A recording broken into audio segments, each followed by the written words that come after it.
Monsieur le président, monsieur le ministre, mes chers collègues, cette proposition de loi est le fruit d'une longue concertation qui s'ancre dans le constat d'une dégradation de la situation des centres-villes et centres-bourgs. Il en découle la nécessité d'une action spécifique et transversale sur ces espaces urbains, facteurs de dynamisme et d'attractivité pour nos communes.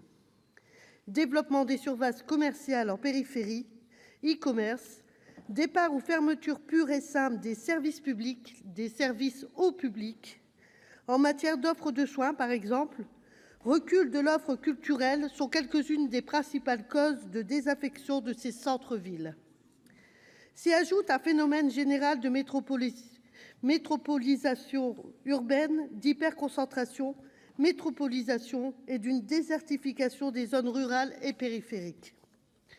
Nous pouvons compter utilement ce constat par une dimension sociale indéniable qui exclut une partie de la population de certains quartiers hors de prix, comme d'un certain type de commerce, de proximité et indépendant par exemple. Le pouvoir d'achat influe beaucoup sur les modes de vie et de consommation. Sans oublier l'aggravation des difficultés des collectivités territoriales, le désengagement de l'État de ses missions d'accompagnement des territoires. L'objectif est donc de protéger les centres-villes et centres-bourgs, de maintenir une offre commerciale, de lutter contre la vacance de logements, de conserver la présence de services publics, lutter contre la désertification médicale, d'y faire revenir de la vie, de recréer du lien social.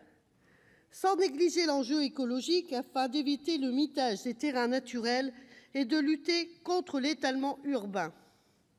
Cette proposition de loi se veut une réponse adaptée et attendue par les élus locaux et la population à l'ensemble de ces enjeux.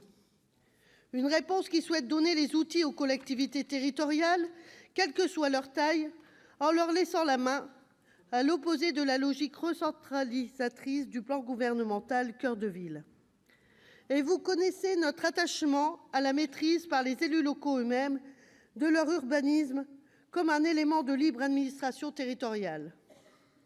Le texte propose donc de tourner le dos à des décennies de modes de développement urbain, hors des centres-villes, presque une culture, encouragée et mise en œuvre par de nombreux élus eux-mêmes.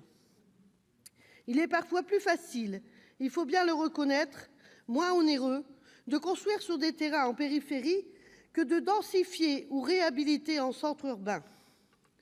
Mais il remet également en cause la pertinence de lois qui ont libéralisé et déréglementé à la fois l'urbanisme et le développement économique dans les territoires au nom de la simplification et de la concurrence libre et non faussée.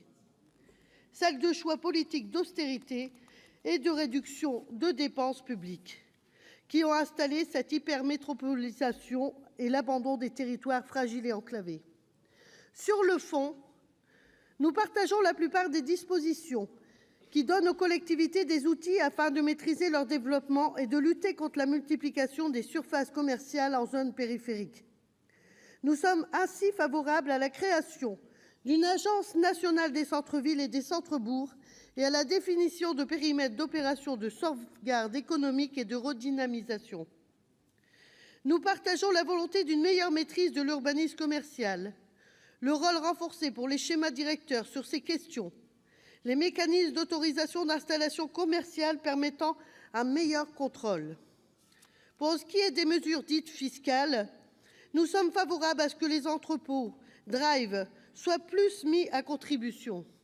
Le e-commerce prospère sur les lacunes de notre droit et génère une concurrence déloyale. Nous partageons également l'idée d'une fiscalité qui pénalise l'étalement urbain, même si on ne peut se satisfaire uniquement de taxer le mitage sans l'empêcher réellement. En revanche, nous sommes opposés aux mesures d'exonération fiscale ou sociale, que ce soit pour la construction, pour la transmission d'entreprise ou autre. Nous sommes donc satisfaits que ces articles aient été supprimés en commission, notamment l'article 3, qui a instauré une sorte de Pinel des centres-bourgs et centres-villes, et l'article 12 sur la transmission d'entreprise. Ces dispositifs induisent le plus souvent des effets d'aubaine et n'ont jamais prouvé leur efficacité réelle pour un coût souvent sous-estimé pour les deniers publics. Nous serons donc vigilants lors des examens des amendements. Nous sommes satisfaits également que la commission des affaires culturelles ait rétabli l'avis conforme des architectes des Bâtiments de France. Tout comme nous approuvons, en mesurant les limites, la possibilité donnée aux communes de s'opposer à la fermeture et au transfert d'un service public, ainsi que le dispositif incitatif à l'implantation ou au retour des services médicaux dans les centres-villes. Nous restons en revanche opposés à l'expérimentation de la simplification des normes, notamment environnementales et d'accessibilité. Ce serait mettre le doigt dans l'engrenage dangereux de la dérégulation.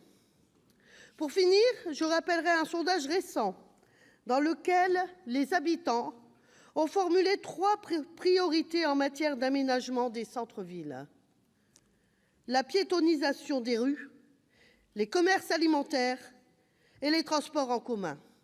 Nous pensons que la problématique de la mobilité aurait pu être abordée par cette proposition. Considérons donc que ce texte apporte un certain nombre de réponses adaptées à un constat partagé et se résume, à la suite de l'examen en commission, en une série de bonnes intentions. Nous voterons pour cette proposition de loi comme un signal envoyé au Gouvernement sur l'attention à porter aux centres-villes et centres-bourgs, notamment en vue de la discussion sur la loi ÉLAN. Merci, cher collègue. La parole est à M. Xavier Iacovelli pour le groupe socialiste et républicain pour 6 minutes.